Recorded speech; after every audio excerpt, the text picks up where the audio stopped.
Assalamualaikum warahmatullahi wabarakatuh.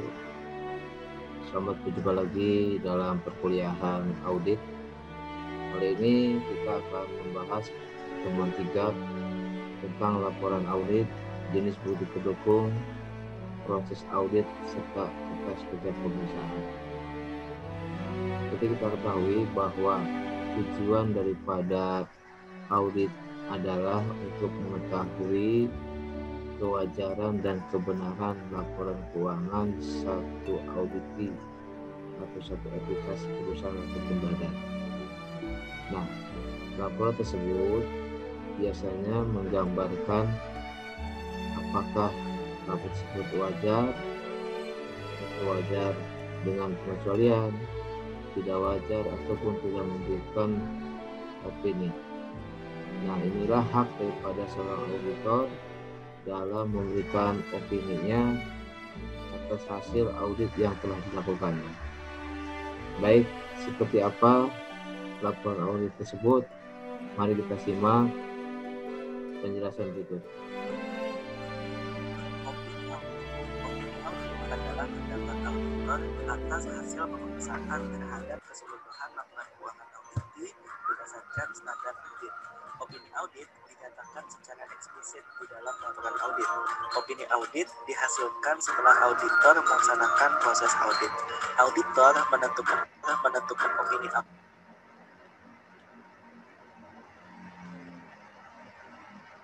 Maaf, salah. Kita ulangi.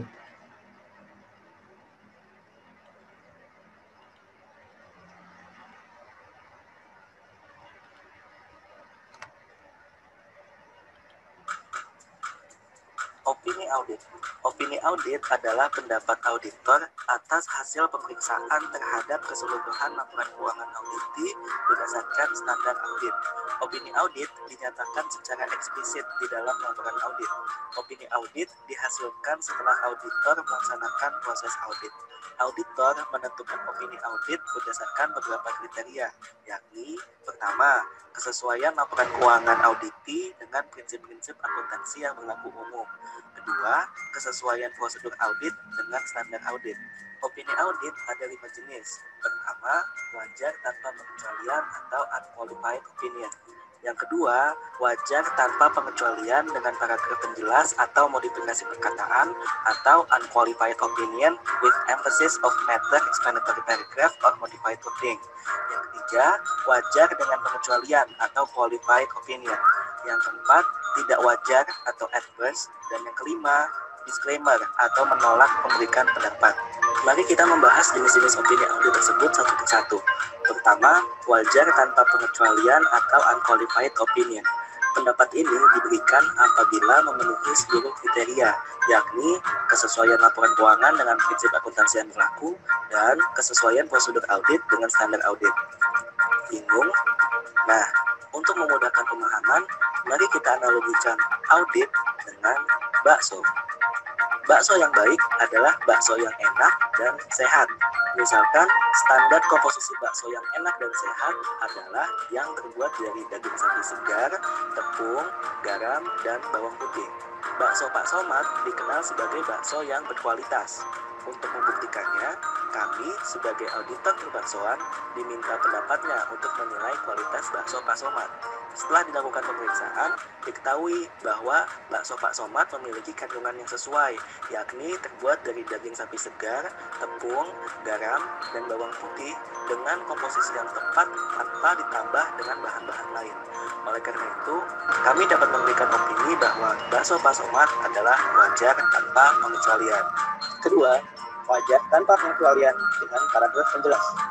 Melanjutkan contoh sebelumnya, ternyata setelah kami lakukan pemeriksaan, di dalam bakso Pak Somad kami temukan kandungan gaji. Artinya, tentu bakso ini akan berisiko jika dikonsumsi oleh konsumen yang memiliki tingkat kolesterol yang tinggi. Sehingga, kami pun memberikan opini bahwa bakso Pak Somad adalah bakso yang berkualitas. Namun, perlu penjelasan bahwa di dalamnya terdapat kandungan gaji. Ketiga, wajar dengan pengecualian. Melanjutkan contoh sebelumnya, ternyata setelah dilakukan pemeriksaan dalam bakso Pak Somad, terdapat kandungan boraks yang sebagai bakso ini membahayakan kesehatan apabila dikonsumsi terus-menerus. sehingga kami dapat memberikan opini bahwa bakso Pak Somad bukan bakso yang enak. Namun, kandungan borakat yang dikonsumsi akan akumulasi dalam tubuh dan dalam jangka panjang dapat menyebabkan kanker. Opini audit tidak wajar diberikan dalam hal auditor memiliki bukti yang cukup untuk memberikan opini bahwa laporan keuangan audit ini tidak sesuai prinsip-prinsip akuntansi yang berlaku umum dan terdapat kesalahan saji yang bersifat material. Melanjutkan contoh sebelumnya, ternyata setelah dilakukan pemeriksaan dalam bakso Pak Somad terdapat daging sapi gonggongan dan tepung yang sudah kadaluarsa, sehingga bakso ini sangat membahayakan kesehatan apabila dikonsumsi oleh masyarakat. Atas dasar temuan ini, kami dapat memberikan opini bahwa bakso Pak Somad adalah bakso yang tidak wajar. Opini disclaimer diberikan dalam hal auditor tidak memiliki bukti yang cukup untuk memberikan opini. Melanjutkan contoh sebelumnya, kami tidak diperbolehkan untuk melakukan inspeksi pembuatan bakso, bahkan mencicipinya pun tidak diperkenankan. Bagaimana mungkin kami bisa menilai kualitas bakso Pak Somad? Sehingga kami memilih memberi opini, tidak memberikan pendapat. Nah, demikianlah pembahasan tentang 5 jenis opini audit. Tentu saja, analogi audit dengan bakso ini hanyalah penyederhanaan agar kita semua lebih mudah memahami. Baik, tadi adalah jenis-jenis laporan hasil audit yang perlu kita ketahui. Sehingga kita bisa menjadi tahu apakah satu laporan entitas itu wajar atau tidak wajar atau tidak diberikan pendapat. Tentu hal ini bisa dicapai oleh seorang auditor yang memang independen. Kemarin kita sudah belajar tentang apa itu arti independensi. Dan apabila manakala satu auditor itu tidak bersifat independen, maka di sana terdapat kewajiban hukum yang harus diterima oleh seorang auditor tersebut. Penjelasan sebagai berikut.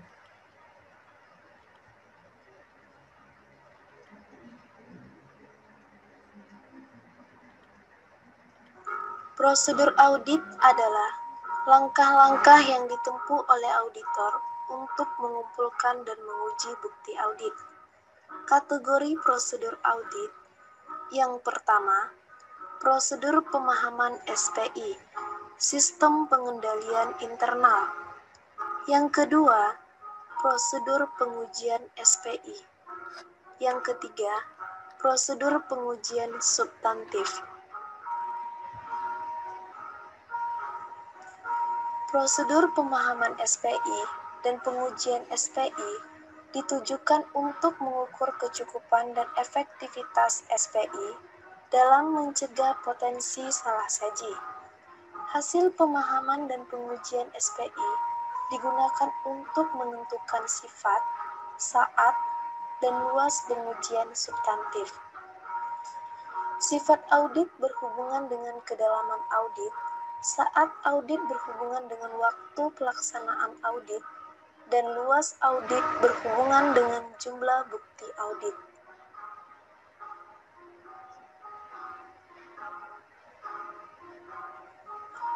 Pengujian substantif adalah pengujian kewajaran saldo, akun, atau asersi manajemen. Prosedur pengujian substantif bisa diklasifikasi dengan urutan sebagai berikut. Yang pertama, prosedur awal. Yang kedua, prosedur pengujian analitis. Yang ketiga, prosedur pengujian detail transaksi. Yang keempat, prosedur pengujian saldo akut. Yang kelima, prosedur pengujian estimasi akuntansi. Yang keenam, prosedur pengujian penyajian dan pengungkapan. Prosedur audit dapat diklasifikasi secara detail menjadi sebagai berikut. Prosedur analitis adalah prosedur pengujian yang dilakukan dengan cara membandingkan angka objek audit dengan angka pembanding, seperti angka periode sebelumnya, angka anggaran, dan angka rata-rata industri. Prosedur tracing adalah prosedur pengujian cara menelusur dari bukti transaksi ke bukti pembukuan. Prosedur vouching adalah prosedur pengujian dengan cara menelusur dari bukti pembukuan ke bukti transaksi.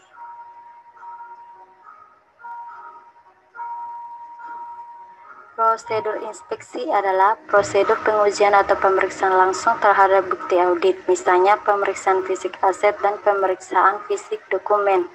Prosedur matematis adalah prosedur pengujian kebenaran penghitungan matematis seperti penjumlahan, perkalian, dan pembagian. Prosedur penghitungan adalah prosedur pengujian dengan cara melakukan penghitungan ulang objek audit, seperti penghitungan fisik aset.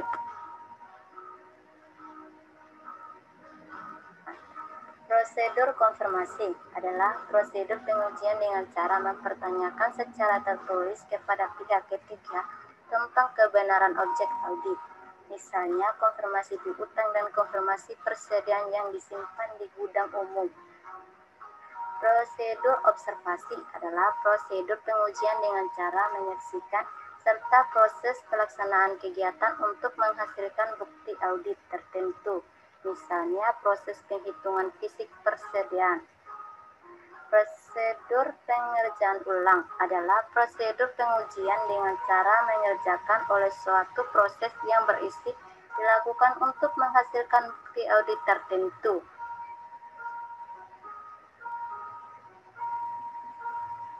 Prosedur wawancara adalah prosedur pengujian bukti audit yang dilakukan dengan melakukan wawancara dengan petugas atau pejabat yang terkait untuk bisa menjadi bukti audit. Wawancara harus dilakukan secara tertulis. Prosedur audit berbasis komputer adalah prosedur pengujian yang dilakukan dengan bantuan komputer terhadap bukti audit yang diproses dengan menggunakan komputer.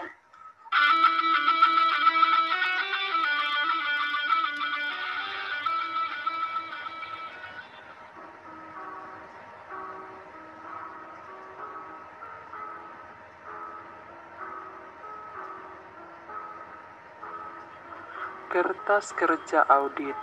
Kertas kerja audit adalah seluruh dokumen pelaksanaan audit yang dikumpul atau dibuat oleh auditor selama periode pelaksanaan audit, mulai dari perencanaan audit sampai dengan pelaporan hasil audit.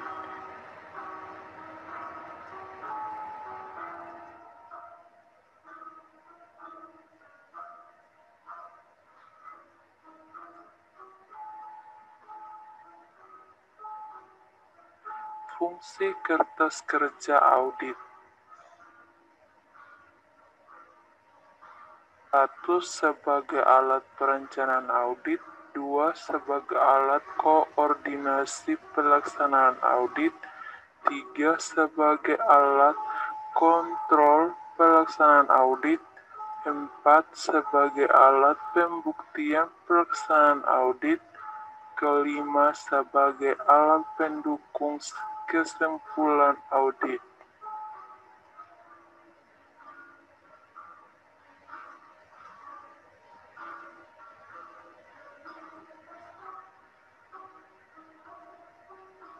Berikutnya, untuk kertas kerja audit. Untuk kertas kerja audit ini terdiri dari 6. Pertama, program audit. Kedua, memo audit. Ketiga, daftar pendukung. Keempat, daftar utama. Kelima, kompilasi kertas kerja. Yang keenam, informasi pendukung.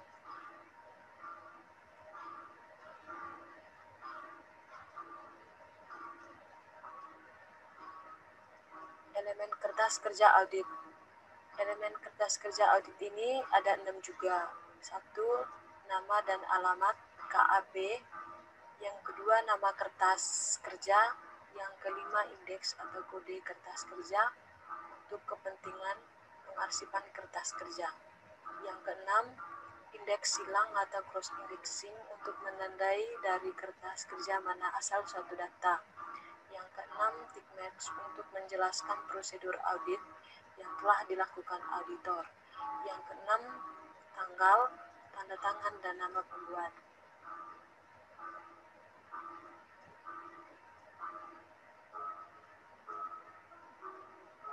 Arsip kertas kerja audit. Arsip kertas kerja audit ini terdiri dari 2. Yang pertama, pertama, arsip sementara. Arsip sementara adalah untuk kertas kerja yang hanya berhubungan dengan kebutuhan audit tahun berjalan. Terus yang kedua, arsip permanen. Arsip permanen adalah untuk kertas kerja yang bermanfaat untuk mendukung pelaksanaan audit tahun-tahun yang akan datang.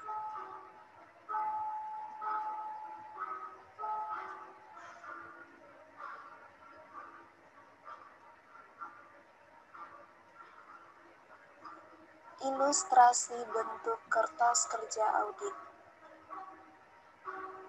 Daftar utama, saldo kas 2 juta, kas di tangan 8 juta, kas di bank A 55 juta, kas di bank B 85 juta, saldo kas 150 juta.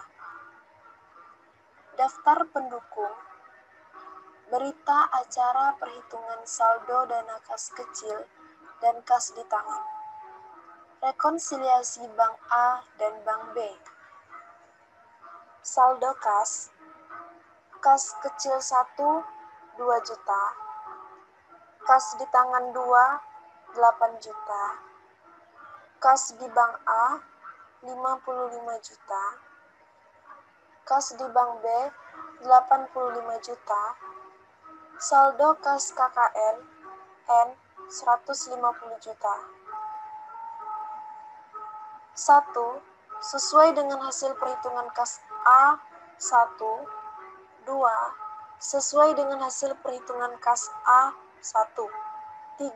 Sesuai dengan rekonsiliasi bank A, 2. 4. Sesuai dengan rekonsiliasi bank A, 3. Komplikasi kertas kerja neraca. IKK adalah indeks kertas kerja. Indeks silang menjelaskan bahwa baris tersebut berasal dari kertas kerja berindeks A, B, C. Indeks KKN untuk komplikasi kertas kerja neraca.